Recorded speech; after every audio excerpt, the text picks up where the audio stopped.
네, 우선 이렇게 귀한 자리에 불러주셔서 너무 영광이고요. 진심으로 감사드립니다, 주원구 원장님. 제가 저희 기관 60년사를 쓰면서 후기로 그 책에 남겼던 게 음수사원입니다. 김구 선생의 좌우명이라고 하는데, 물을 마실 때 그 수원을 생각하자, 뿌리를 생각하자, 이게 핵심 메시지였고요. 어찌 보면 우리나라 과학기술계의 큰형이자 대한민국 과학기술의 뿌리인 이 원자력연구원에 와서 이렇게 발표하게 돼서 매우 영광입니다. 다시 한번 감사드립니다. 저희 기관 60년사 축사에 장관님께서 이렇게 얘기를 하셨습니다. 실제로 대한민국 과학기술의 뿌리는 원자력이다. 대체 그 근거가 뭐냐? 그거를 좀 더 자세히 알려야 원자력계에 계신 분들께서 자랑스럽게 원자력이 대체 언제 시작했고 이런 얘기들을 하실 수 있지 않을까 해서 한번 끝까지 가봤고요. 블로그를 무지하게 깁니다. 그래서 아마 다 보신 분은 아마 없지 않을까 싶은데요. 혹시 관심 있으시면 나중에 한번 보내드리겠습니다. 링크는. 그리고 어떻게 이제 페이스북에서 이제 주원구 원장님께서 연락을 주셔갖고 이렇게 탈원전 성명을 주도하신, 탈원전 반대 성명을 주도하신, 그래서 이렇게 알게 되셨고요. 너무 이렇게 관심을 많이 표해 주셔서 개인적으로는 정말 영광이고요. 사실 2년 전에 정리한 건데, 2년 만에 빛을 발하는 거, 이제 드디어 세상 빛을 보는구나, 이런 생각을 하고 있어서 굉장히 감개가 무량합니다.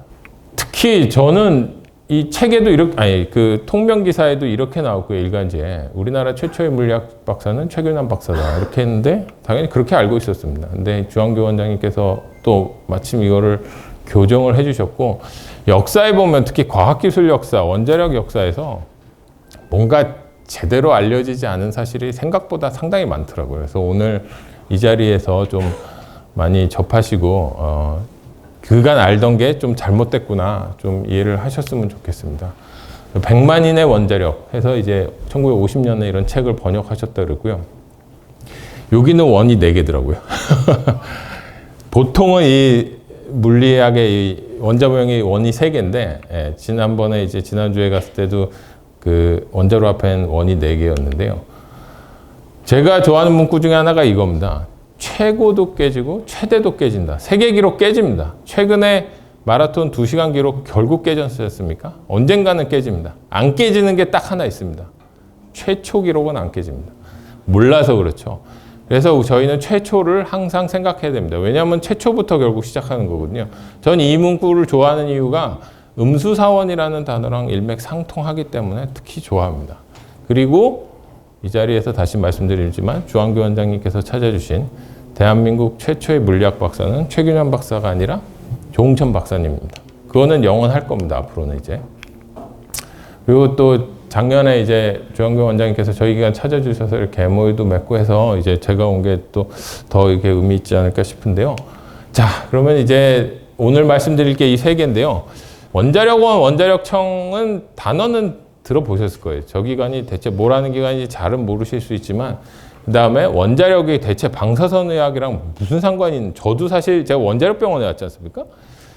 방사선의학 하는데 원자력병원은 처음에 그 매칭이 잘 안 됐었어요. 그 다음에 왜 과기부 장관, 과기정통부 장관께서 대한민국 과학기술의 뿌리가 원자력이라고 했는지 그 부분을 설명드리겠습니다. 원자력원은 원자력연구원 생긴 한 달 전에 사실 생겼습니다. 1월 21일, 1959년 1월 21일 생겼고요. 순차적으로 산하기관이 생기는데 저희 기관이 63년 12월에 생기고요. 농학연구소도 생깁니다. 오래가지는 못하지만 66년에 농학연구소. 그래서 자식은 이 3개입니다. 원자력원에. 그리고 다시 생겼을 때 사실은 그 당시에는 사회적으로 상당한 이슈가 있었습니다. 그러니까 원자폭탄에 저희가 피해국이기도 하고 해서 원자력원이 설립되는 게 맞냐 틀리냐, 원자력이 어떻게 이용할 거냐 했는데 어쨌건 과학기술을 전담하는 부서로서 설치가 됐고요. 뭘 해야 되느냐 원자력원이, 이런 게 사회면에서 거의 통면 기사로 나왔었습니다. 그리고 그거 뒤에 8년 뒤에, 정확히 8년 뒤에, 저도 사실 이 박종인 기자님 덕분에 알았는데 그 건물에서 과학기술처가 8년 뒤에 개청을 합니다. 그 부분을 모르시는 분들이 꽤 많으실 텐데요. 8년 뒤에 원자력원 건물에서 박정희 대통령이 참석해서 과학기술원으로 하려고 했던 게 개청을 하고요.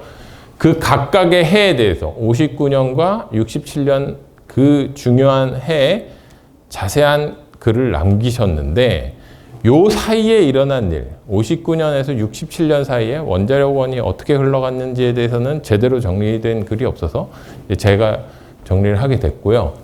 과학기술처는 원래 과학기술원으로 원자력원이 이렇게 승계되는 거거든요.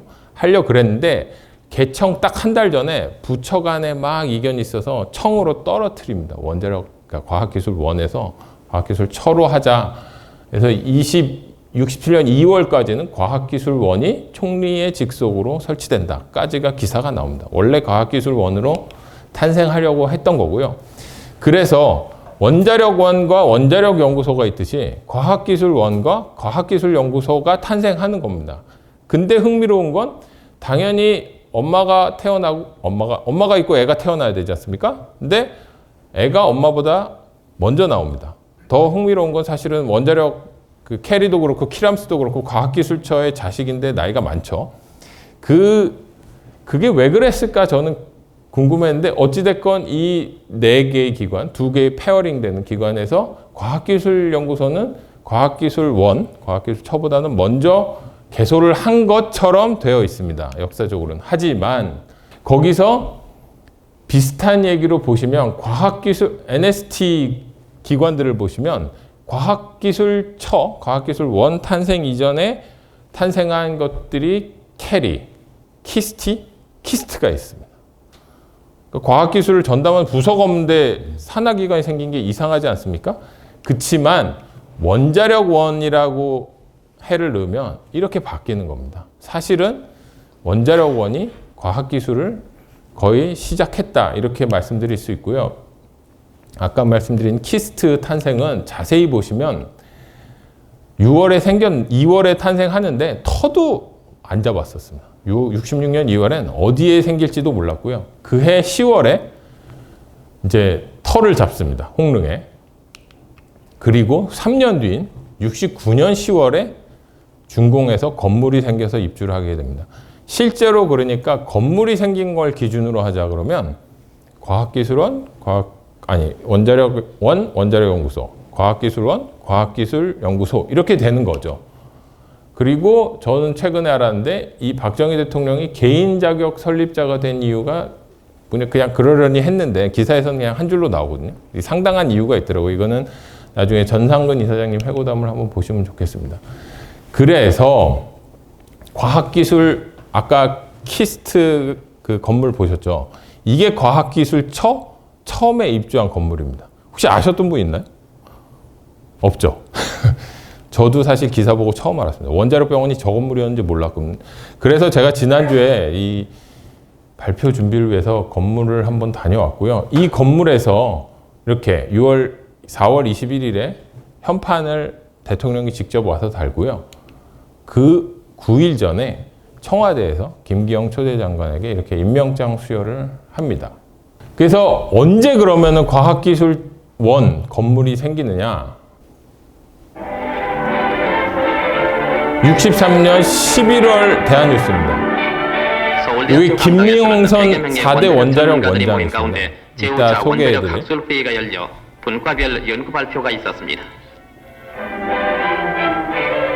한편 서울 정동에는 우리나라 유일의 방사선 의학연구실이 설치됐는데 이 연구실은 방사성 독립원소를 이용한 각종 실험실과 연구실이 완비되어 있으며 최신형 코발트 60 원격 치료기가 설치되어 있는데 이것은 우리나라 최초의 암 치료기로서 지금까지 불치병으로 알려졌던 각종 암 치료의 선봉적 역할을 하게 될 것입니다. 제가 60년사 작업하다가 이 대한뉴스 발견을 개인적으로는 굉장히 크게 정말 뿌듯해하고 있는데요. 왜 그러냐면은 첫 번째로는 저희 기관 관련해서는 최초의 암 전문병원에 저 코발트 치료기가 사진이 기존에 존재하지 않았습니다. 아무리 찾아도 없었던 사진을 저 동영상에서 찾을 수 있었고요. 두 번째는 원자력 학술회의 장면이 동영상으로 담긴 게 이게 유일합니다. 59년에 원자력 학술회의가 열렸는데 원자력 2공식 다음 날 그때는 주요 뉴스가 다 원자력 2공에 담겨 있어서 학술회의 장면이 안 나왔습니다. 그리고 잊혀져 있었는데 5차 원자력 학술회의 하는 모습이 담겨져 있어서 상당히 의미 있다고 보고요. 어쨌건 이 건물에 과학기술 원자력원이 입주를 합니다. 근데 원자력원 관련해서는 대한뉴스가 없는데요. 이제 그 다음, 그러니까 2년 전에 남산 신청사에 입주를 하거든요. 그때의 모습은 대한뉴스에 남아 있습니다. 이게 그 당시에 윤보선 대통령께서 직접 오셔서 이게 축사를 해주시는 모습이고요. 장관급 기관이니까 나름 큰 기관이었습니다. 근데 지금은 잊혀졌지만요. 네.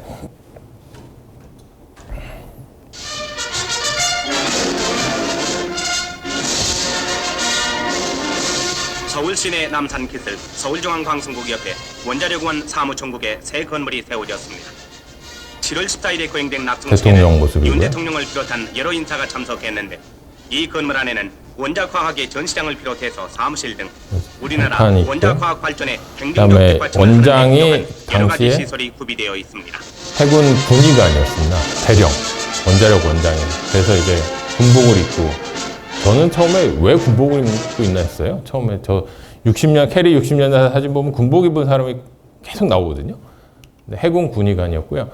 처음 개원할 때 동영상인데요. 대한뉴스인데요.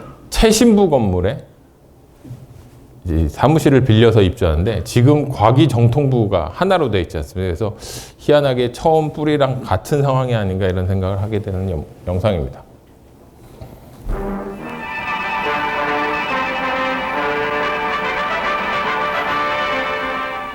우리나라 과학계의 획기적인 발전을 이룩할 과학계의 획기적인 발전이라고 하고 있지 21일을 않습니까? 기해서 실제적인 과학기술원입니다. 이 원자력원은 우리나라 원자력의 연구와 개발, 김범린 그리고 초대 생산과 이용을 원장입니다. 관리함으로써 학술의 진보와 산업의 진흥을 기도함을 목적으로 하는 기관으로서 초대 원장에는 김범민 씨가 취임했습니다. 원자로 모형이네요. 그리고 오늘 지난주에 3월에 도입될 봤던. 원자로의 설치 공사를 계기로 해서 본격적인 사업이 진척될 것이며 앞으로 원자력은 평화적으로 이용해서 원자력 발전으로 공업을 진행시키고 또한 방사성 동위원소로서 농업과 의학, 화학 등의 방사성 동위원소 얘기가 나오고요. 가하게 될 것입니다. 그래서 이제 당시에 벽에 이런 것들이 전시되고 있었던 최신 과학기술이었으니까 전시관도 있었던 겁니다. 이렇게 중요한 기관인데 제가 그래서 50년사를 처음 60년사 작업을 처음 들어갈 때 많은 분들이 그렇게 얘기했습니다. 아니 50년사까지 50년이 정리돼 있으니 10년만 추가하면 되는 거 아니냐. 그래서 처음엔 그렇게 가려고 그랬어요. 그렇게 가려고 했고 이 원자력원이 대체 뭐고 왜 우리는 당연히 원자력 병원으로 개원했을 것 같지 않습니까? 그렇지 않습니다. 병원이라는 이름은 10년 뒤에 붙거든요. 대체 왜 방사선의학연구소라는 이름으로 시작했을까를 50년사를 뒤졌습니다. 도저히 모르겠습니다. 뭐 내용도 잘 안 나오고요. 원자력원이 대체 어떤 기관인지 자세히 안 나오고 기관 구성원으로서 또 의사로서 제일 궁금한 거는 왜 병원이 아니라 연구소라는 이름으로 진료를 하고 암 치료를 하고 최초 암 전문 병원이라는데 그러니까 이게 병원이라는 타이틀을 안 달았으니까 또 그렇게 오해를 하는 겁니다. 최초의 암병원이 원자력 병원이 아니다. 왜냐하면 연구소라는 이름이니까. 근데 사실은 더 중요한 의미를 포함하고 있습니다. 대한민국 최초의 암병원이자 대한민국 최초의 연구중심병원인 겁니다. 연구소라는 이름으로 개설해서 연구와 진료를 같이 했던 거거든요. 그런 얘기들이 중요한 얘기들이 안 써 있으니 게다가 지금 한국원자력연구원에 방사선의학연구소가 있고요. 원자력 병원도 있습니다. 그러면 대체 60년대 방사선의학연구소가 뭐고 원자력 병원은 뭐고 지금 너무 헷갈린 겁니다. 제가 그걸 헷갈려서 물어보면 아무도 또 잘 대답을 못하고 심지어는 50년사에 방사선의학연구소는 63년에 생긴 거다. 지금 있는 방사선의학연구소가 그렇게 써 있습니다. 사실은 그 연속성이 그렇게 돼 있지 않은데 이름이 같으니까 다 헷갈리는 겁니다. 그래서 그냥 아예 다 뒤집어 엎자 해서 거의 새로 썼습니다. 그리고 또 좀 이게 사서 업체가 딱 들어와서 작업하는 시간이 한정돼 있으니까 기관이 막 헷갈리면 그 흐름을 찾아내질 못합니다. 아까 말씀드린 대로 방사선의학연구소로 개소했는데 지금도 방사선의학연구소가 있는데 그게 뭐 왜 그렇게 되는지 잘 모릅니다. 그냥 쭉 나열만 해놨습니다. 약간 그런 느낌을 받는 게 아마도 같은 업체일 겁니다. 캐리 60년사가 저희 50년사랑 같은 거고 역대 기관장을 그냥 비슷하게 나열을 해놨습니다. 흐름이 안 잡히게 그래서 이 부분은 나중에 말씀드릴 텐데요. 70년사 얼마 안 맞지 않습니까? 3년 좀 안 남았는데 좀 바뀌면 좋을 것 같고요. 저희는 그래서 완전히 새로 했습니다. 원자력 의학원에서 원자력 병원에서 원자력 의학원이 됐는데요. 기관장은 같이 갑니다. 근데 그게 기관이 바뀌는 거거든요. 병원에서 의학원이 바뀌는 건. 그래서 그 부분을 좀 핵심을 다뤘고요. 어쨌건 59년에 이렇게 세 개의 산하기관을 가지는 원자력원에서 67년에 원자력원에서 과학기술처가 탄생하면서 원자력청이 됩니다. 그리고 산하기관은 똑같은데 제가 좀 이해가 안 갔던 게 나중에 이제 원자력원에 과학기술처가 개청을 했지 않습니까? 그러면은 근데 기존에 알던 지식은 원자력원이 원자력청이 됐다고 다 그렇게 알고 계시죠? 원자력원이 원자력청이 됐잖아요. 원자력청은 어디로 갔을까요? 하늘로 갔나요? 처음에는 저도 역사하면서 그 생각을 못했는데 원자력청이 원자력원이 원자력청 됐다가 이렇게 가는데 원자력국이 됐다. 뭐 되게 그렇게 이해를 하고 계시죠. 원자력청, 원자력원, 원자력청, 원자력국이 됐는데 그럼 원자력청은 청사가 대체 어디일까? 뭐 아무데도 잘 안 나와 있습니다. 근데 69년에 저희 초대 기관장님이 원자력청장을 하시거든요. 그래서 이 연보를 좀 갖고 있었는데 흥미로운 사실을 맨 뒷페이지에 알게 됐습니다. 오피스 오브 아토믹 에너지가 원자력청이거든요. 원자력원, 원자력청 같은 영어를 쓰는데 뷰로 오브 어드미니스트레이션, 에리, 원자력연구소, 그 다음에 방사선 농학연구소가 어디로 돼 있나요? 공릉동으로 돼 있죠. 원자력원에서 원자력청으로 될 때 원자력원이 원자력청이 됐다 그러지만 사실은 엄청나게 멀리 이사를 간 겁니다.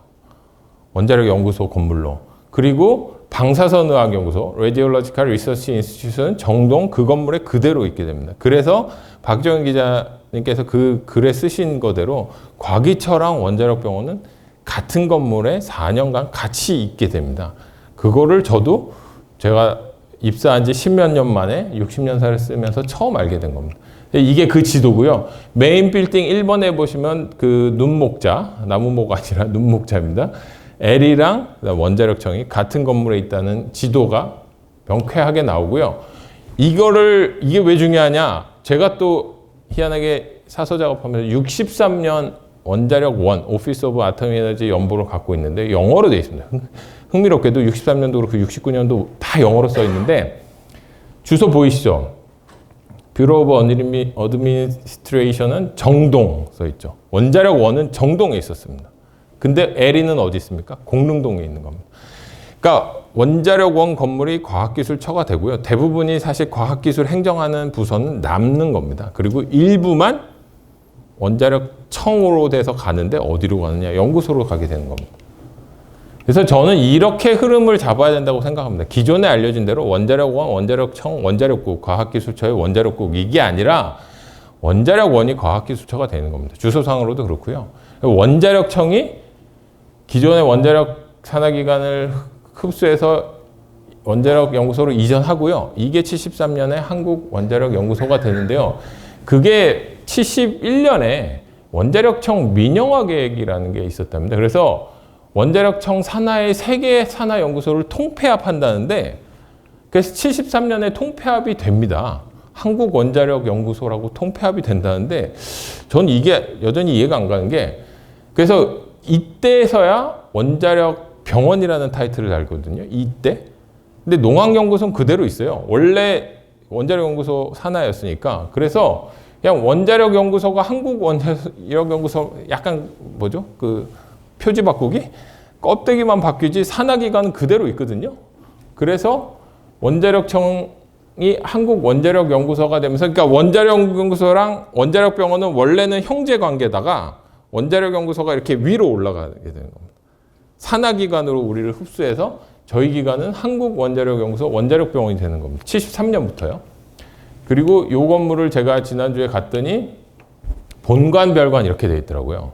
그래서 오른쪽에 딱 정확하게 그러니까 반 나눠 쓸 수 있게 되어 있는 겁니다. 그러니까 애시당초 지을 때부터 병원과 원자력원을 별도로 쓸 수 있게 디자인이 됐구나 이거를 최근에 알았고요. 그때 원자력연구소 되면서 저희 기관 팜플렛이 처음 나오는데 그때 인사말 쓰신 분이 당시 소장님인 윤영구 소장님이 되십니다. 그러니까 아까도 말씀드렸지만 10대 원자력연구소 소장님이 한국원자력연구소 초대 소장이 되니 그냥 원자력연구소가 한국원자력연구소가 된 것 같지만 사실은 그게 아니라는 거죠. 원자력청이 한국원자력연구소가 되는 거고 그 기관장을 인계받으신 거지 원자력연구소는 한국원자력연구소가 되면서 원자력범을 품은 좀 더 큰 기관이 되는 거죠. 그리고 그 마지막 소장님이 장인순 소장님이신 겁니다. 그래서 마침 또 2년 전에 저희 기관에서 홍릉 포럼을 할 때 찾아주셔서 제가 그때 이 원자력 연구소 건물 옛 서울공대가 대체 어디냐 찾고 있었거든요. 모시고 가서 이렇게 했더니 저 건물 맞다고 하셨습니다. 근데 지난주에 원장님 보셨겠지만 이 건물에 뭐 어떤 흔적도 없습니다. 이게 원자력 연구소 건물이었다 내지는 이게 옛 서울공대 4호관이었다 흔적은 하나도 안 남아요. 아마 이 부지 넘어가면 헐릴 것 같아서 개인적으로 마음이 아픕니다. 대표적인 게 이 과기대 앞에 표지판 간판인데요. 옛 서울공대가 4개 건물인데 3개 건물은 다 문화재로 지정되어 있습니다. 그래서 겉은 절대 못 바꿉니다. 내부만 계속 바꾸고 있는데 제가 보기에 원자력 연구소 건물은 내부도 바꾼 것 같아요. 계단이 좀 바뀐 것 같습니다. 원래 일제 스타일은 그렇지 않거든요. 들어가면 이렇게 뻥 뚫려 있는데 그래서 좀 안타까운 마음에 또 올해 80주년이지 않습니까? 서울공대에서 관심을 좀 가져주셔야 되지 않을까 이런 생각을 주제넘게 해봤습니다. 그러면 이제 원자력과 방사선의학이 무슨 관계냐 이제 설명드리겠습니다. 이거는 유튜브로도 있고 저희 기관 유튜브로도 있고 제가 영상학회에서도 소개한 게 있어서 좀 스피디하게 나가 보겠습니다. 원자력의 뿌리는 방사선의학이다. 처음 들으시면 굉장히 이상하실 수도 있는데요. 제가 이 생각을 하게 된 거는 이 단어 때문입니다. 방사선 과학. 아니 방사선 의학 과학 그래서 레디올로직 사이언스라는 단어를 쓰고 실제로 외국에서도 레디올로직 사이언스라는 단어를 쓰고 있긴 합니다. 근데 저는 개인적으로 이게 번역이 잘못됐다고 봅니다. 우리가 파인 아트를 일본에서 미술이라고 한자어로 번역하거든요. 이거를 뷰티풀 아트라고 우리가 번역하는 수준의 뭔가 오역이 아닌가 이런 생각을 하고요. 그래서 또 삽질을 해봤습니다. 뿌리를 찾아 들어가서 대체 그럼 이게 과학이냐 의학이냐. 엑스레이는 누가 발견했나요? 물리학자가 발견한 겁니다. 과학이죠. 의학적으로 이용됐을 뿐이지 엄밀하게 얘기하면 실제적으로 과학이 뿌리입니다. 근데 왜 의학이 됐을까? 그래서 단어를 해부를 해봤습니다. 그랬더니 의학은 의학이고 방사선이다. 아 그래서 그럼 방사하는 선이겠구나. 그렇죠. 그래서 제가 이제 광화문에 갔을 때 연말에 찍은 사진인데 이 빛이 레디에이팅 하는 게 방사라고 그러겠구나. 그리고 방사는 대표적인 모형이 사이클이 바퀴에 있죠. 근데 저희가 이런 사이클이나 휠체어 바퀴에서 할 수 있는 게 레디우스죠. 레디우스, 반지름. 파이 r 제곱, 2파이 r 이런 거 다 아실 겁니다. 그때서야 생각난 게 알게 된 게 이게 방사선의학회 50년 사이도 안 써 있더라고요. 어원이 안 써 있습니다. 레디우스는 라틴어로 레이, 빛이라는 단어를 뜻을 갖고 있다고 하고요. 이거를 제가 직관적으로 또 이해를 하게 된 게 저희 기관에서 히로시마랑 나가사키 원폭 연수를 보내주는데 원폭 피해 정도는 정확하게 레디우스에 비례합니다. 1km 반경 이내에는 사람은 거의 치사율이 80-90%. 내가 시멘트 건물 뒤에 있지 않는 이상 그냥 즉사입니다. 바로 보면. 그리고 이제 거리로 멀어질수록 이제 피해 정도가 떨어지는 건데요. 이런 레디우스가 이런 의미가 있겠구나. 그리고 이제 저 연수를 갔다 돌아와서 레디오 액티브라는 영화를 봤습니다. 마리 퀴리의 일대기를 그린 영화인데 혹시 보신 분 있나요? 없으신가요? 넷플릭스에 원래 공짜로 있었는데 빠졌더라고요. 한번 꼭 보십시오. 마리 퀴리 일대기면서 이 방사선의학과 원자력의 어떤 연계성을 정확하게 보여줍니다. 체르노빌 사고까지 쭉 이어지는 역사를 보여주는데요. 여기 계신 분들은 필히 보셔야 하는 영화라고 생각합니다. 퀴리가 발견해낸 물질이 뭔가요? 라듐이죠. 라듐이라는 단어를 붙인 이유는 우라늄 8톤을 정제해서 0.1g의 물질을 추출해냈는데 그 물질의 특징이 스스로 빛을 내는 물질이었다는 겁니다. 그게 너무 신기해서 퀴리는 이거를 끌어안고 잤다 그러죠. 그리고 결국 그것 때문에 나중에 병이 걸려서 사망하게 되는데 그리고 그러한 능력을 영어로 뭐라 붙였냐면 라디오 액티브라는 영어를 붙였습니다. 사실은 라디오 액티비티는 베크렐이랑 같이 이제 발견을 하는데요. 흥미로운 거는 3월 1일입니다. 96년 3월 1일. 렌트겐이 미지의 선을 발견한 지 사실 몇 개월 안 된 그리고 이게 그때 그 베크렐이 찍은 사진이라고 합니다. 우라늄이 건판에서 빛을 내는. 그래서 이걸 레디오 액티브로 했고요. 굉장히 유사한 이미지시죠.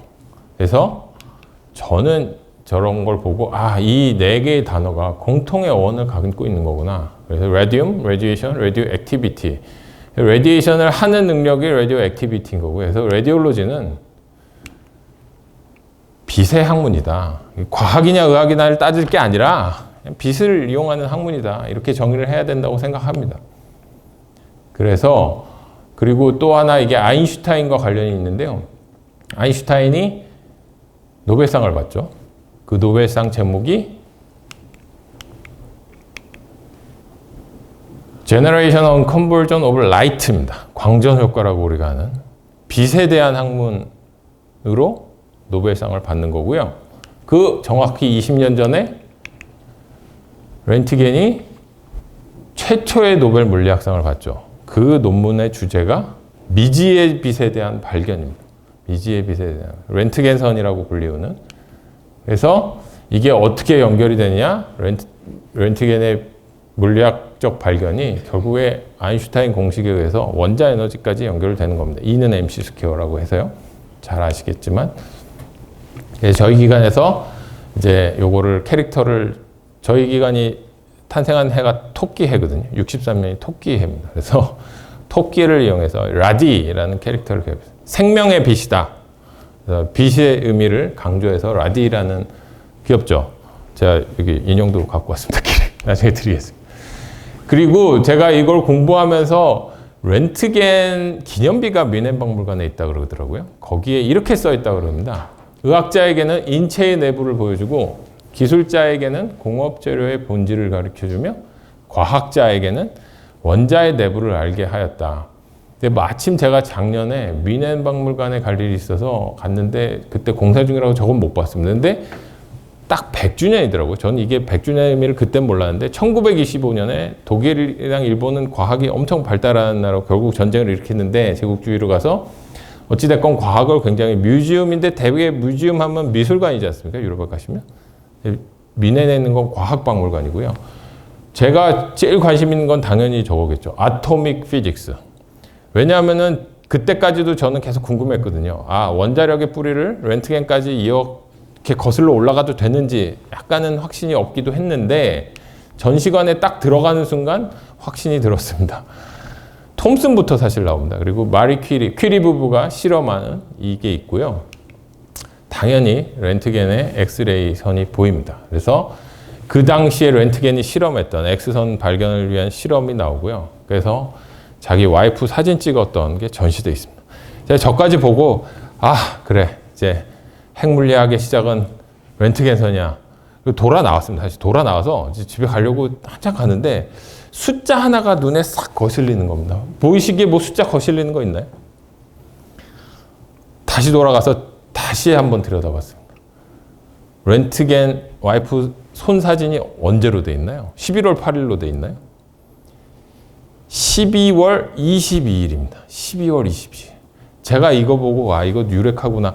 왜냐하면 다들 11월 8일 날 막 렌트겐의 와이프 손 사진이 막 도배되지 않습니까? 뭐 노벨 프라이즈 이런 데도 막 페이스북에 도배가 다들 그때 발견한 걸로 아는데 그게 아닌 겁니다. 위키피디아에는 되게 길게 영어로는 자세히 나와 있는데요. 발견한 날이 정확히 12월 2일입니다. 22일입니다. 무슨 얘기냐? 렌트겐이 저 실험을 하다가 처음에는 잘못했다고 했겠죠. 막 이것저것 테스트하다가 이게 뭔가 투과하는 빛인 걸 알아낸 겁니다. 근데 뭐 레오나르도 다빈치 사진을 찍고 그 뒤에 뭐 그림이 숨겨져 있어요. 이렇게 하면 믿겠습니까? 그 당시 사람들이? 그래갖고 생각하다 한 게 와이프 손 사진을 찍는 겁니다.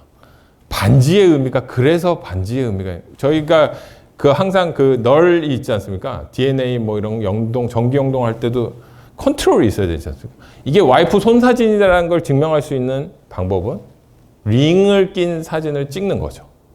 동의하시나요?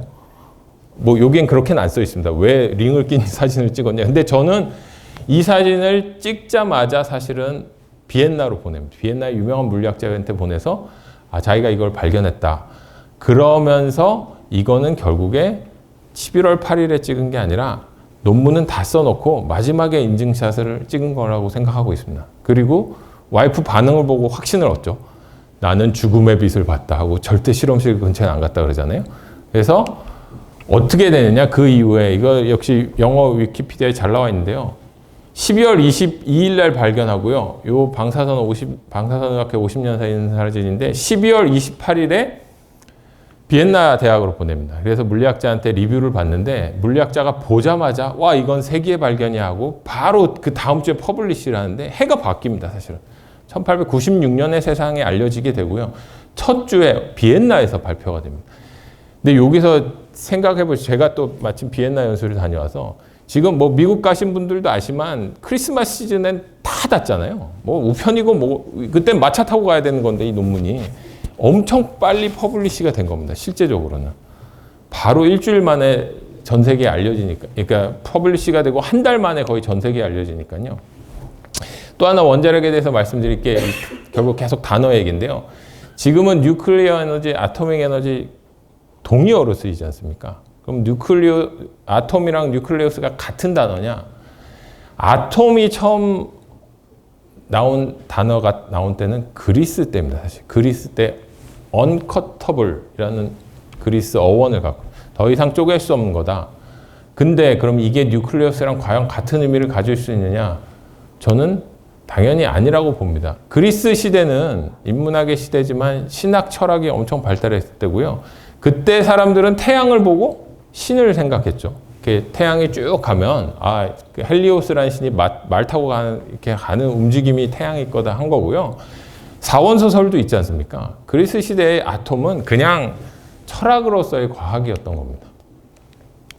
달도 사실, 그래서 저희는 지금 이걸 보면은 태양은 흑점 뭐 이런 거 얘기하고 달을 보면 이제 분하고 이런 생각을 하지 않습니까? 근데 그리스든 우리나라든 옛날 사람들은 다 이렇게 생각을 하는 거죠. 달을 보면은 토끼가 이제 방아를 찍고, 근데 뭐 이게 잘못된 거냐? 신학, 철학, 종교가 사람한테 필요하듯이 이런 거 저는 필요하다고 봅니다. 그래서 저는 여전히 달을 봐도 저희 토끼를 생각합니다. 이 복주머니 들고 있는데요.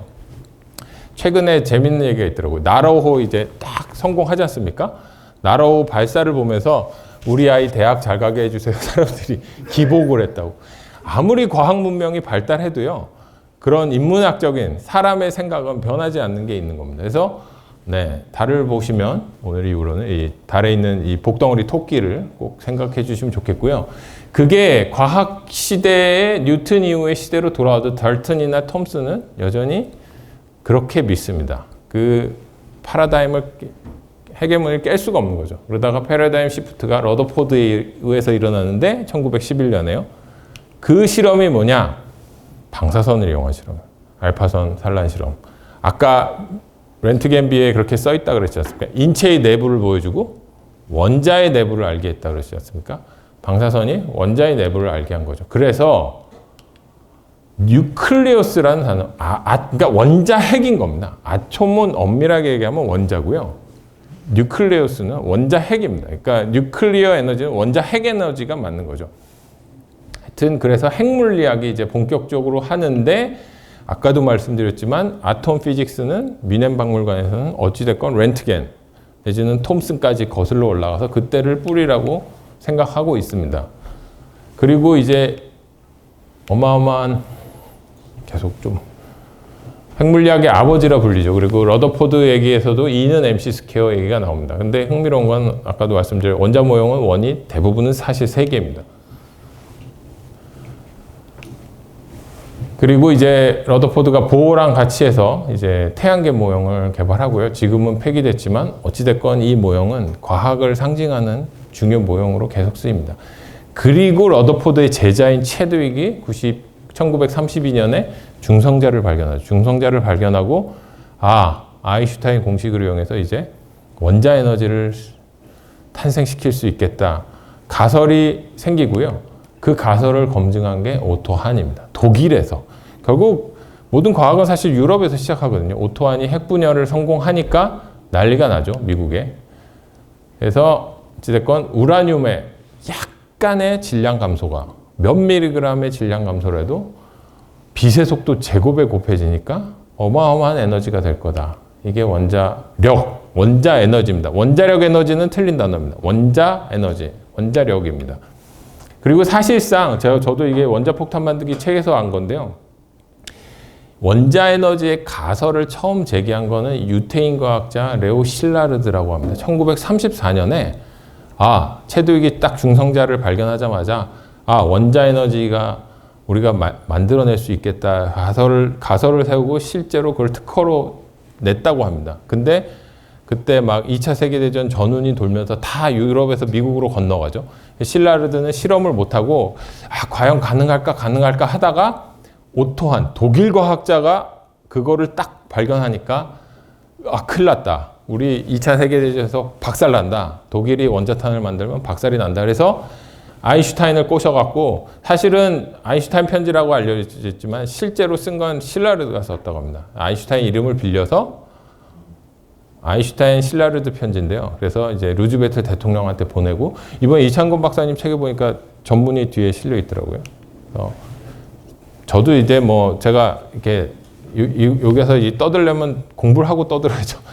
이 1000페이지짜리 책입니다. 원자폭탄만. 혹시 안 보신 분들은 한번 읽어보십시오. 정말 재밌습니다. 그 대하 드라마, 대하 소설 토지 있잖아요. 박경리 토지. 약간 그런 느낌입니다. 수많은 인물이 등장해서요. 어마어마한 이 스토리들을 만들어내. 이게 퓰리처상 논픽션 수상한 정말 훌륭한 작품이고요. 또 하나 오펜하이머에 대한 일대기를 쓴 이 아메리칸 프로메테우스. 영화로는 많이 보셨겠지만 이것도 벽돌책입니다. 1000페이지짜리. 이것도 재밌습니다. 이것도 처음 한 50페이지쯤 볼 때면요. 도저히 사람이 너무 많이 나와서 얘는 누구지? 쟤는 누구지? 계속 헷갈리거든요. 결국 사람들 이야기를 써놨고요. 매우 재밌습니다. 그리고 가설로만 떠돌던 원자에너지의 등장이 어떻게 되나요? 히로시마에서 전쟁을 끝내는 폭탄으로 소개가 되죠. 이게 제가 이제 히로시마 갔을 때 저도 충격을 좀 받았던 건데 처음 보이는 사진입니다. 딱 그날 17세 밑에 써있죠. 8월 6일 17살이 생존을 했습니다. 그리고 나중에 그 당시 순간을 자기가 그림으로 그린 겁니다. 빛이 이렇게 쫙 나오는 느낌이 보이시죠? 레디에이션. 그리고 나가사키 3일 뒤에 떨어지지 않습니까? Light far brighter than the sun입니다. 빛에 대한 학문이라고 하지 않습니까? 원자폭탄은 결국 레디올로지의 결과물이고요. 태양이 갑자기 두 개가 동시에 뜨게 된 거죠. 근데 하나의 태양은 머리 위에 바로 생기니 살아남을 수가 없는 거죠. 전부 다 탔습니다. 그래서 1895년에 렌트겐이 미지의 선을 발견하고 노벨 물리학상을 수상을 했죠. 그리고 정확하게 50년 만에 그 레디올로지에 어마어마한 과학자들이 달라붙어서 실험과 연구를 하고 했던 그 결과물이 결국에는 원자폭탄이라는 결과물로 나타나게 되는 겁니다. 50년 만에요. 지금도 세상이 너무 빨리 바뀐다 하지만 사실 100년 전 사람들도 비슷하게 느꼈을 겁니다. 그리고 그래서 오스트리아 전기작가 슈테판 슈바이크라는 사람이 이렇게 얘기를 했습니다.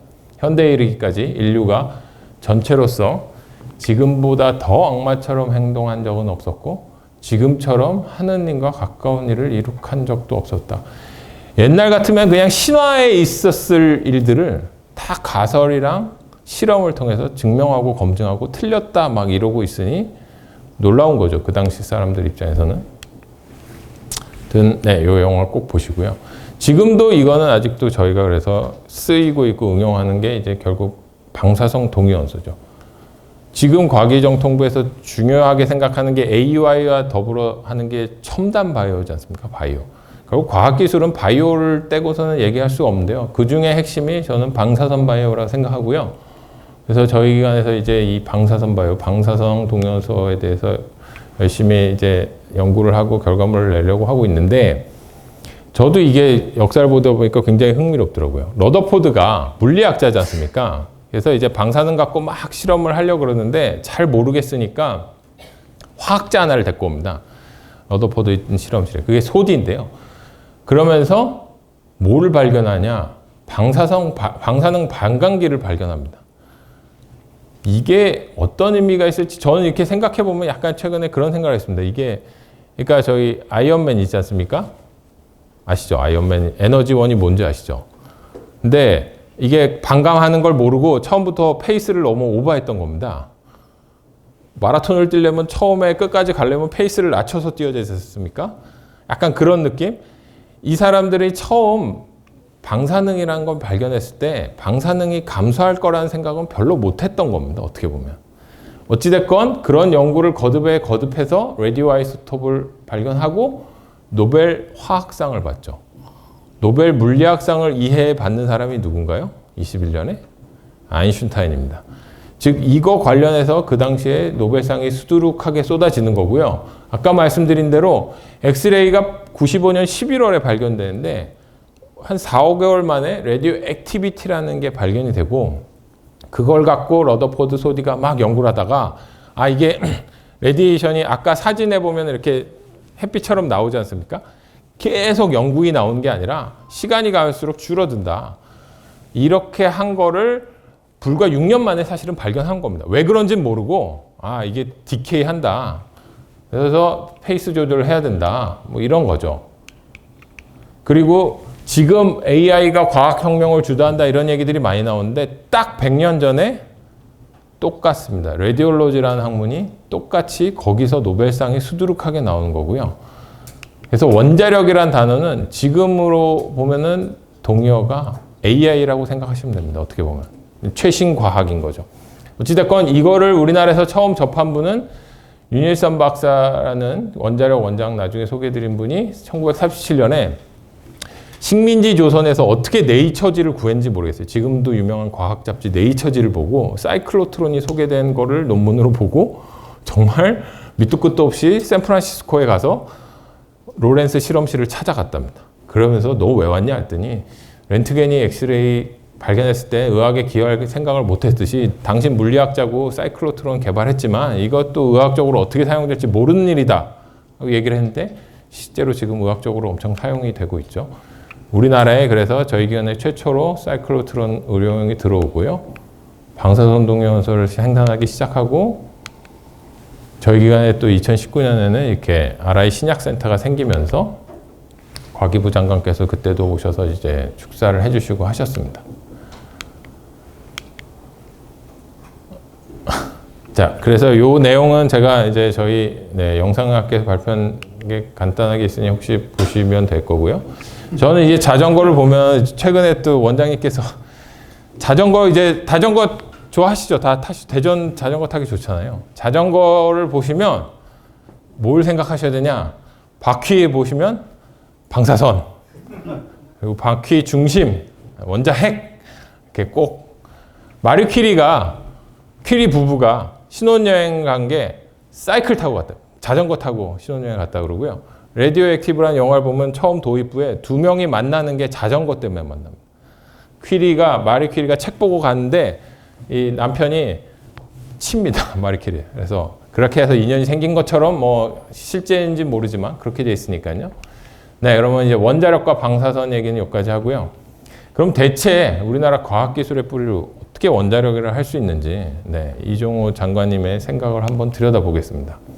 제가 유럽에 있을 때 1년 연수하면서 이제 역사 공부를 좀 했습니다. 그때 코로나 시기여서 사실 막 뭐 나가지도 못하게 하고 그래서 이제 책을 많이 봤는데요.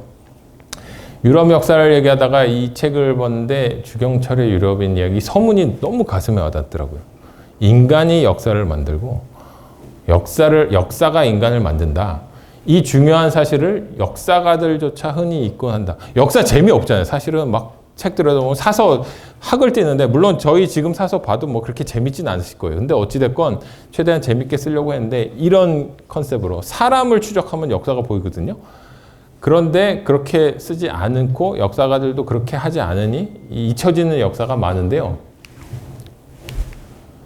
제가 이 원자력 방사선의학 정형외과 의사인데 방사선의학 공부하는 것도 되게 약간은 특이한데 원자력 공부까지 하고 있으니 얼마나 이상하겠습니까? 근데 그 계기가 된 게 바로 이 사진입니다. 저희 기관 이제 사설을 작업하려고 초대 기관장이 오른쪽에 앉아 계신 안치열 박사인데 사진이 50년 사이 증명사진 딸랑 하나 있고요.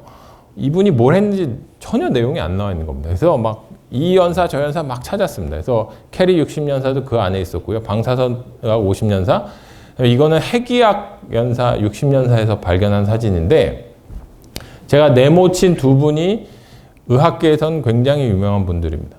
오른쪽은 방사선의학 회장님을 역임하셨던 아까 소개드린 안치열 박사님이고, 맨 왼쪽은 고창순 박사님이라고 핵의학의 아버지라고 우리나라에서 불리는 분인데, 사진 딱 보시면 어떤 느낌 드나요?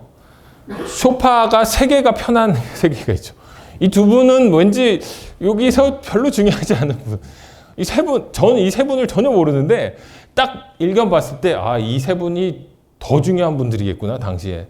저한테는 약간 로제타 스톤 같은 이 사진인데요.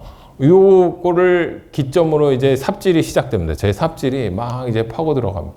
그래서 우선은 저희 기관장님이신 안철 박사님을 이제 방사선학 책을 보면서, 아, 이분이 어떤 업적을 해왔는지 열심히 공부를 했고요. 중요한 게 61년에 방사선학회 회장이 돼서 2년 임기를 연임하셔서 4년간 하시고, 그 중간에 정확히 63년에 저희 기관장 초대 기관장으로 부임하시는데 68년에 원자력 청장을 하세요. 이 캐리랑도 관련이 있는. 근데 공적에 이렇게 써 있습니다. 국내 방사선의학뿐 아니라 원자력 산업을 반석 위에 올려놓으셨습니다. 동의하시나요? 안치열 박사님이 의학 박사가 원자력 산업을 반석 위에 그래서 60년사에서 요거는 살짝 뺐습니다. 그래서 방사선의학을 반석 위에 올려놨다. 저희가 이렇게 하고, 그 다음에 아까도 말씀드린 대로 사서 작업이 끝나고 뭔가 찜찜해서 이제 계속 추적을 했습니다. 사서 작업 해보신 분들은 아시겠지만 실제 50년사 편찬 후기에도 이렇게 나오고요. 제가 읽어드리겠습니다. 첫째가 기록 보관된 자료가 너무 빈약하다는 사실이다. 많은 사람들이 우리 국민의 공통된 약점이라고 지적하는 기록성이 약하다는 점이 이 작업을 통해서도 확인되는 듯 했다. 과학기술 역사도 사실 비슷합니다. 자료가 빈약하니 어떻게 보면 약간 신화화되는 부분이 없지 않아 있는데요. 나중에 말씀드리겠습니다. 그래서 어쨌건 60년사가 끝났는데 또 영상과학회 발표도 또 하기로 하고 해서 이제 열심히 삽질을 했죠. 그래서 61년에 재건총회를 합니다. 재건총회를 했다는 의미는 뭘까요? 한국전쟁 이후에 방사선학회도 살짝은 와해됐었다는 겁니다. 전쟁이 초토화됐으니까요. 그런데 회장하시고 아마 주된 업적 중에 하나가 이제 방사선의학 잡지를 창간을 했습니다. 그래서 이렇게 건두사를 저희 기관장님께서 처음에 쓰셨고요. 제가 또 삽질하다 보니까 막 국가기록원에서 사진 찾는 능력도 막 이렇게 개발이 돼서 처음 보실 겁니다. 제가 국가기록원에서 사진 찾는 거고요. 가운데 국무총리시고 초대 과기처 장관이십니다. 원자력 청장 임명장을 수여받는 사진이고요. 이거는 이제 캐리 60년사에 있는 건데 개청 10주년 때 주관을 하십니다. 당연히 청장이시니까. 그리고 10년사도 안치열 박사님 이름으로 나오고요. 더 중요한 건 여기도 삽질하는 분이 있으시죠? 네.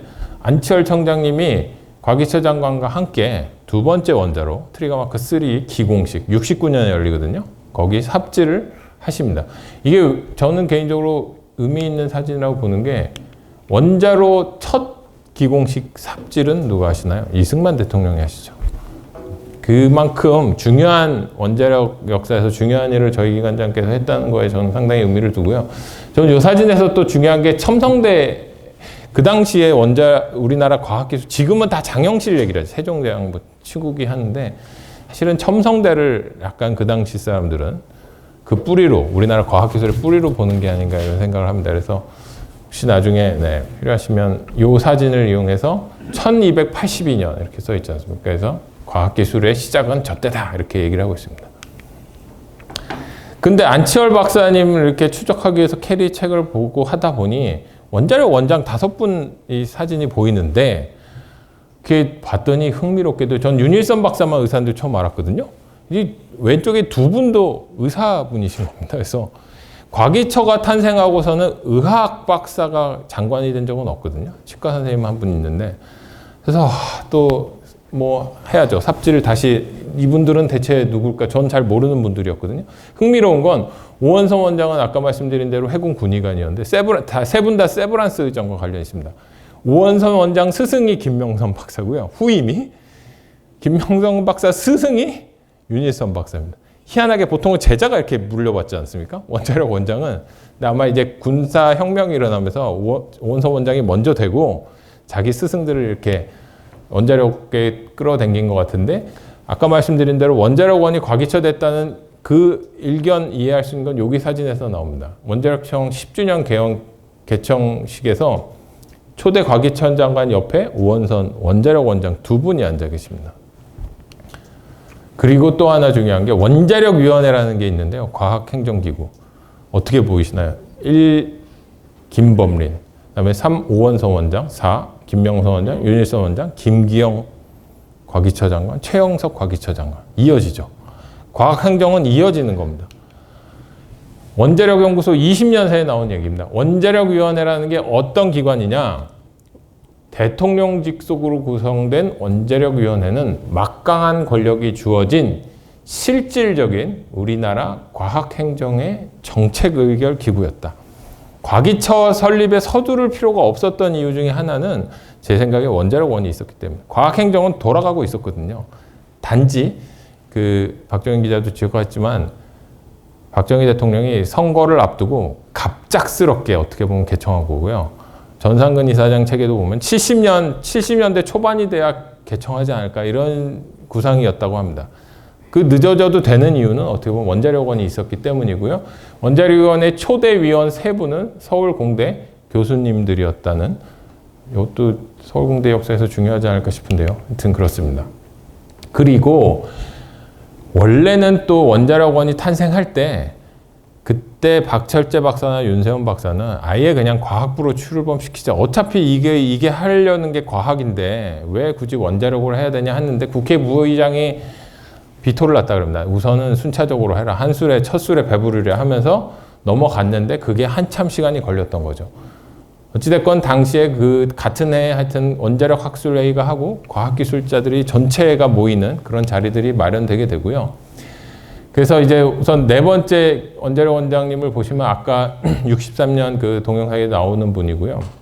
일본에서 의학 박사를 받은 세브란스 의전 출신이시고요. 61년에 학술원상을 수상받으시는 분입니다. 의학 분야에서. 그래서 윤모선 대통령 청와대 가셔서 이렇게 같이 식사하는 모습이 있고요.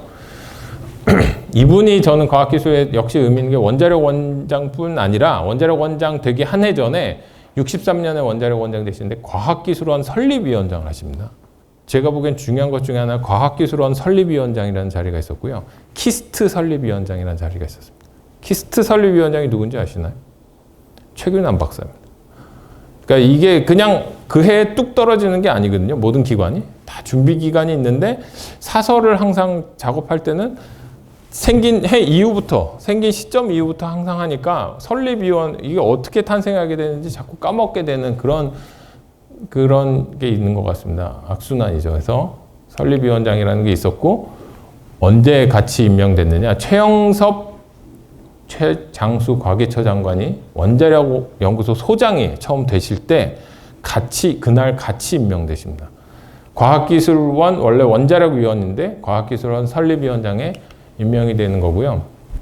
그 제자이자 선임인 이제 3대 원자력 원장 오원선 박사는 아까 남산 신청사에 이렇게 개원할 때 하는데, 제가 이렇게 오원선 원장을 추적해보고 최영섭 박사 추적해보면 이렇게 접점이 딱 보입니다. 최영섭 소장을 실제로 이렇게 이끌어준 분이 오원선 원장입니다. 오원선 원장이 자기 원자력 원장 할 때, 야, 우리나라에 제대로 된 과학기술자는 얘다! 약간 그런 느낌입니다. 최영섭 소장을 그 IAEA도 같이 데리고 가고 캐나다도 연수 보내주고 한 거고요. 그리고 오원선 원장 시절에 결국에 원자로 불이 점화가 됩니다. 사실은 원자로가 59년에 이제 기공식을 하고 시운전은 12월에 원래 하기로 계획이 됐었습니다.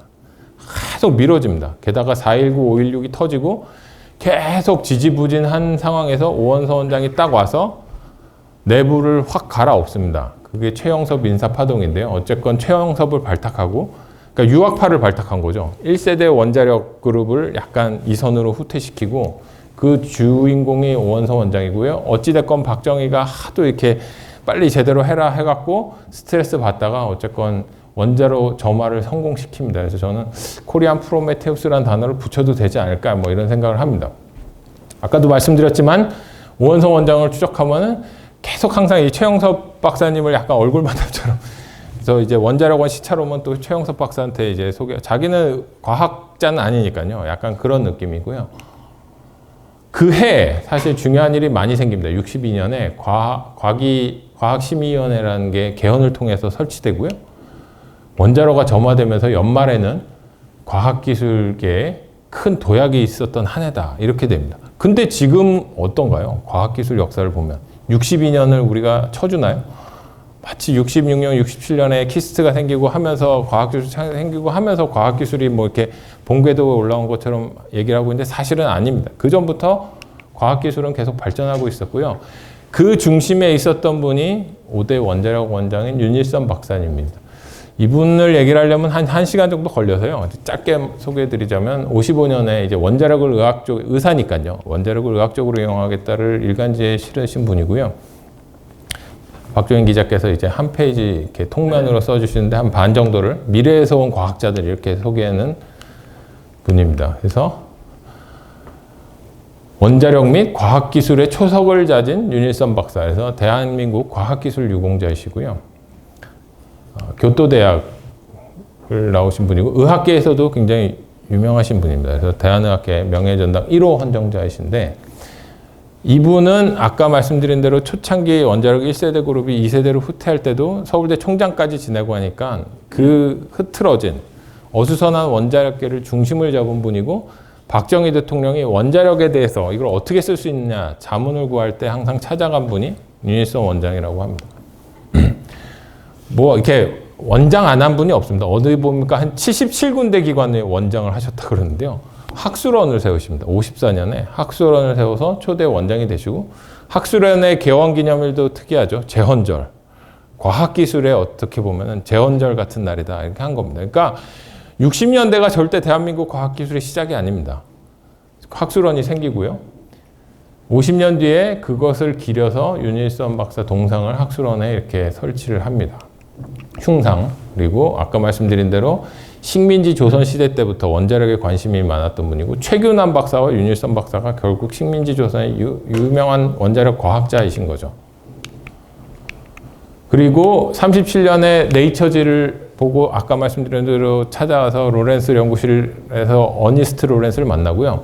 해방 후에는 서울대 대학원장 역임하시는데 대학원장 시절에 프린스턴에 가십니다. 프린스턴을 찾아가서 록펠러 재단 기금을 받아서 아인슈타인과 오펜하이머 박사를 만납니다. 우리나라에서 그 유명한 물리학자를 실제 대면에서 대화를 하고 한 유일한 분이신 거죠.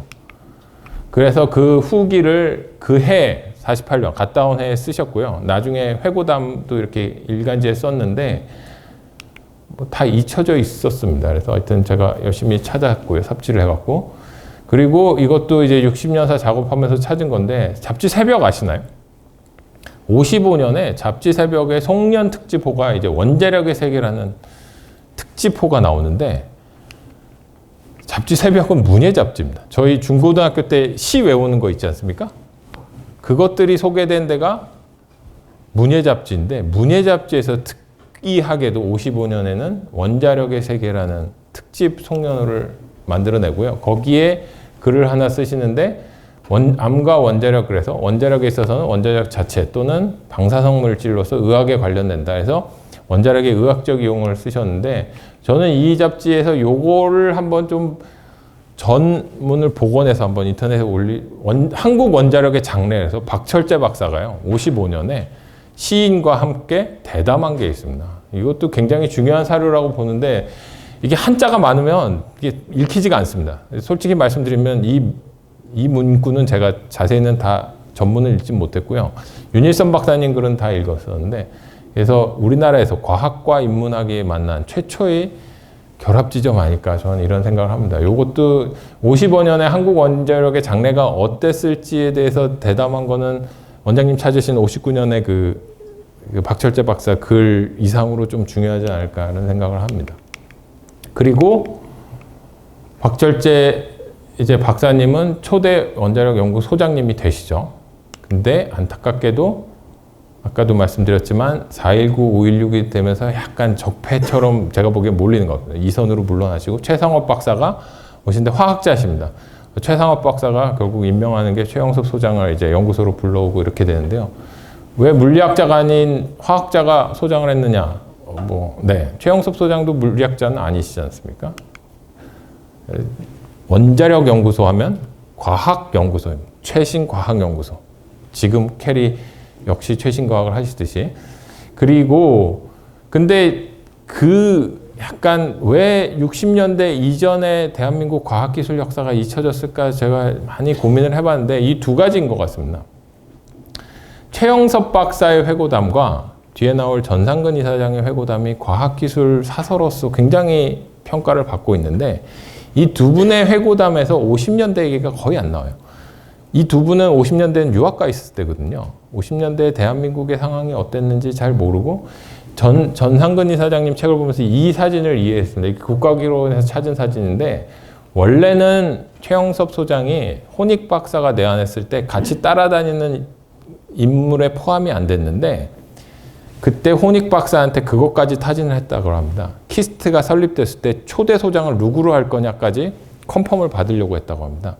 그래서 전상근 이사장님이 그때 생각했던 1순위가 최영섭 박사여서 같이 최대한 일정에 포함했다고 합니다. 영어 되시잖아요. 미네소타 대학 나오고. 그러니까 이렇게 소개를 한 거고요. 그래서 이제 이 두 개의 이제 책이 과학기술사의 중요한 사서로 남아 있는데 안타까운 게 이런 얘기죠. 김근배 교수님도 이렇게 얘기를 하고 계신데 과학기술은 있으나 그것의 역사는 없다고 한다. 우리나라는 반세기 만에 세계에서 그 유래를 찾아보기 힘들 만큼 현대적 과학기술을 빠르게 발전시켰지만 그것을 사람들은 역사가 아닌 기적이나 신화로 기술하는 경향이 크다. 현대 과학기술의 역사를 제대로 밝히지 못하다 보니 그 이야기가 온통 신화적 소설로 꾸며지는 것이다. 잊혀져 있으니까 신화처럼 만들어낼 수밖에 없는 겁니다. 사실은 있는데요. 그리고 그것 중에 하나가 저는 전상근 이사장님께서 그렇게 얘기하시거든요. 제가 이 책 보면서 좀 의아했던 게 과학자로서 정부기관 관료로 일한 거는 본인이 최초다. 근데 그게 아니었던 겁니다. 최근에 원장님께서 보내주신 자료 보니까 최규남 박사가 48년에 건국은 48년에 되잖아요. 처음으로 문교부에 들어갑니다. 그리고 문교부 장관이 되지 않습니까? 56년에 문교부 장관이 되고요. 그때 발탁한 게 누군가요? 윤세원 박사입니다. 윤세원 박사가 원자력과 문교부, 그러니까 지금 문교부 하니까 아니 그건 과학과 상관이 없고 과학기술과 상관없는 거에 정부기관에 들어가서 뭐 하냐 하지만 과학자가 들어가서 과학기술을 키우려고 거기에 들어간 겁니다. 근데 전상근 이사장님이 몰랐을 뿐이죠. 기술이 안 돼 있으니까 그 전에 과학기술 역사는 없는 것처럼 기술이 되고 있는 겁니다. 안타까운 사실이라고 보고요. 55년에 이런 기사가 있더라고요. 윤세원 박사가 쓴 겁니다. 과학기술진흥책을 논의했다. 그리고 다 아시죠? 56년에 시슬러 박사가 내한하지 않습니까? 원자력 모형을 들고 서울대 강당에 가서 강의를 합니다. 이게 얼마나 대단한 에너지가 나오는지 이런 기사도 있었고요, 그때. 그리고 원장님께서 또 논문까지 찾아주시고 미시간 대학에 실제 있는 사진도 최근에 스캔해서 보여주셨고요. 58년에는 윤세원 박사가 또 과학 강연을 합니다. 과학이 살 길이다. 거의 그런 거죠. 그래서 과학의 문화사적 의의, 윤세원 선생 이렇게 합니다. 문교부에 과학자로서 정부기관 관료로 들어간 분이 제가 보니까 흐름이 있더라고요. 최규남 박사가 건국에 처음 들어가고요. 그 다음 누군가요? 박철재 박사, 윤세원 박사. 원자력 관련한 서울대 물리학과 분들이 들어가서 원자력원까지 이어지는 겁니다. 그리고 캐리가 탄생하고.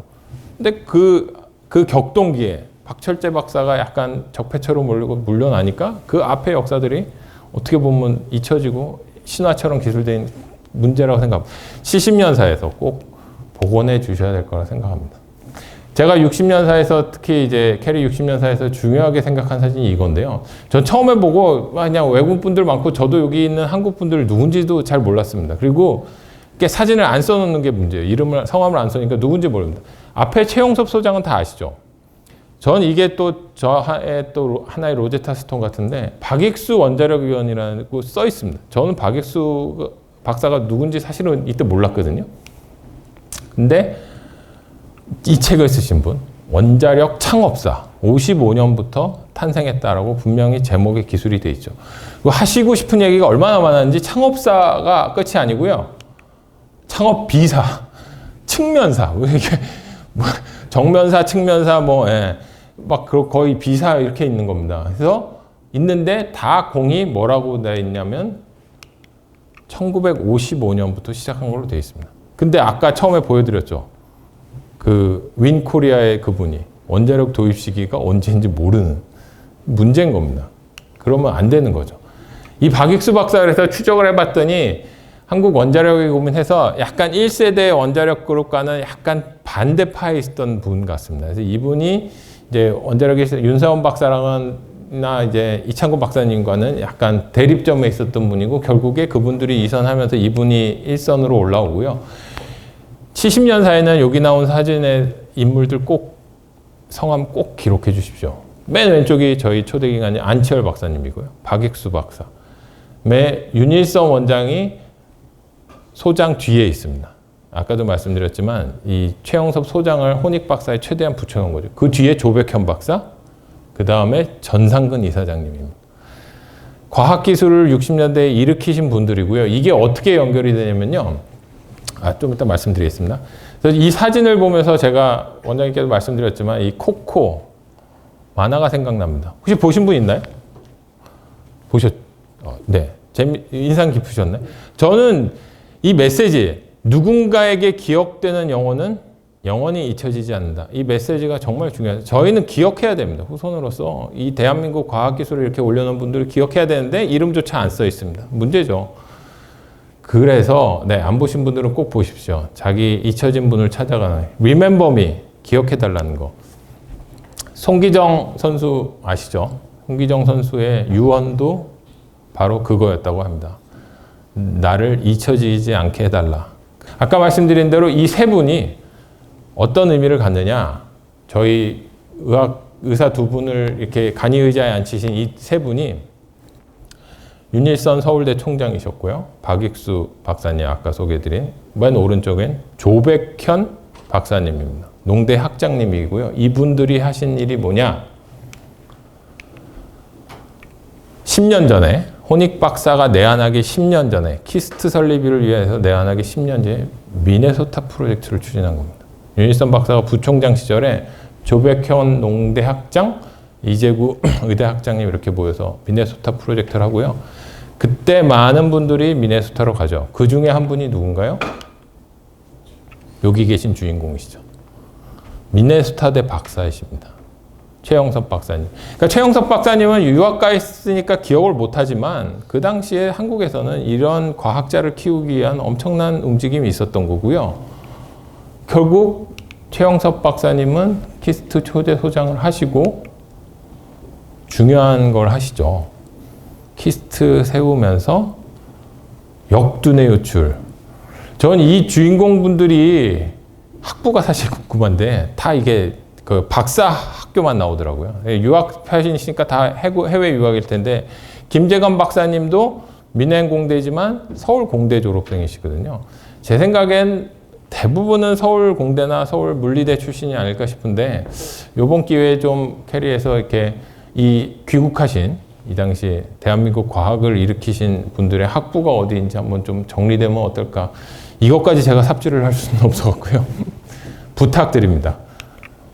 그래서 이 스토리를 보면 저는 그래서 이 단어가 생각이 납니다. 백년수인.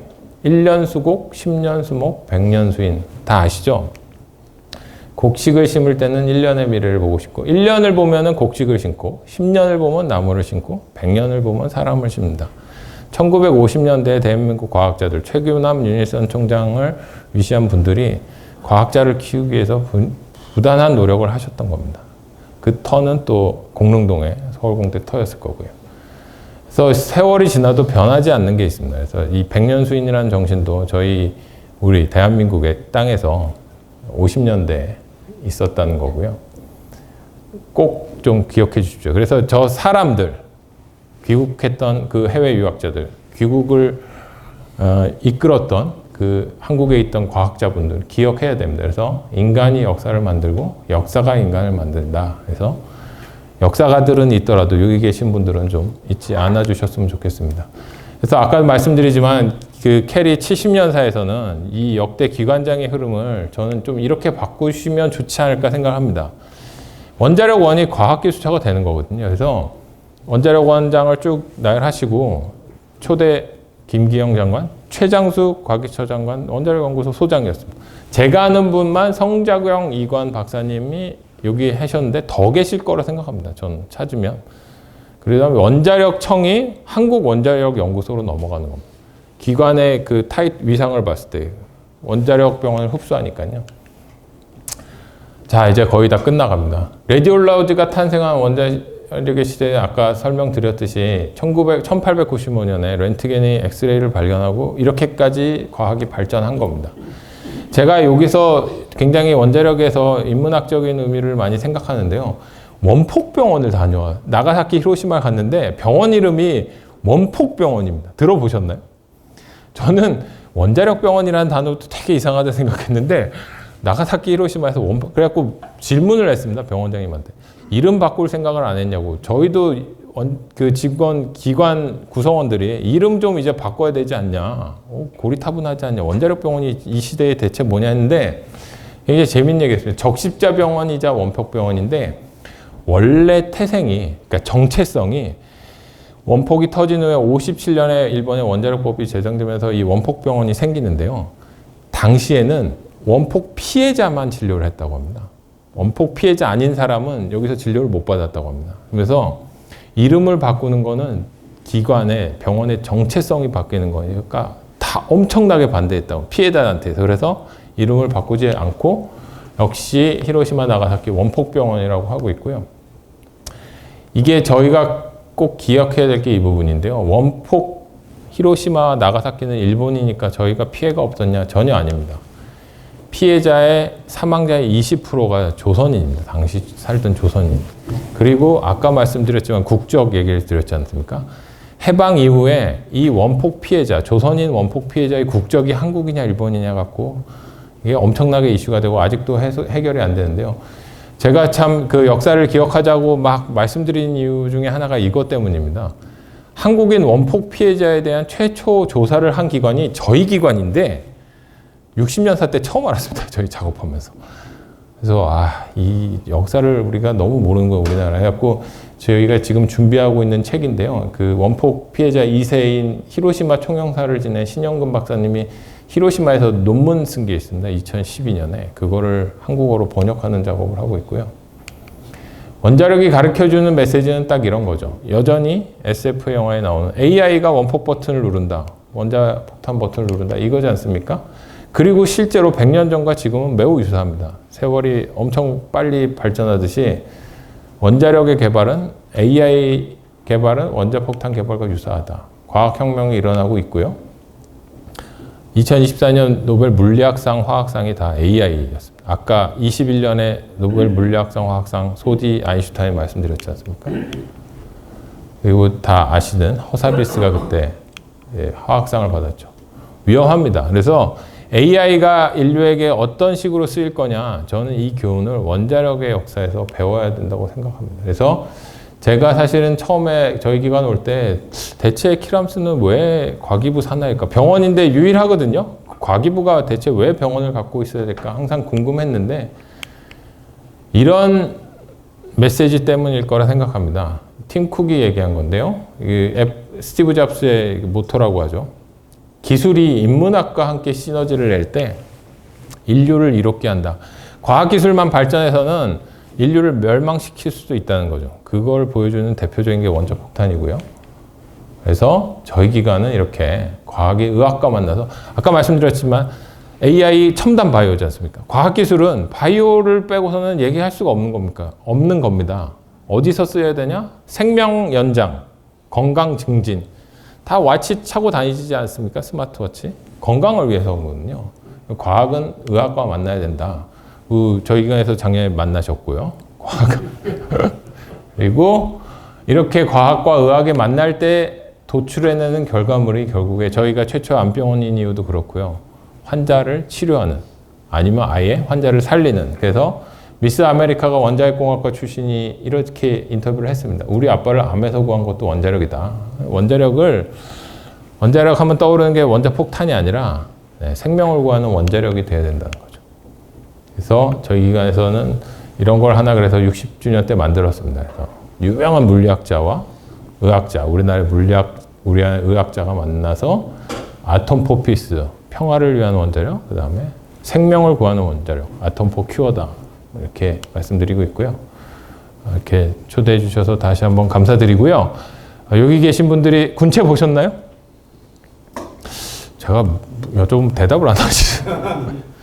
군체 이렇게 이렇게 하듯이 다 이제 나가셔서 원자력봉 맞으시고 이 원자력이 왜 대한민국 과학기술의 뿌리인지 열심히 알려주셨으면 좋겠습니다. 감사합니다.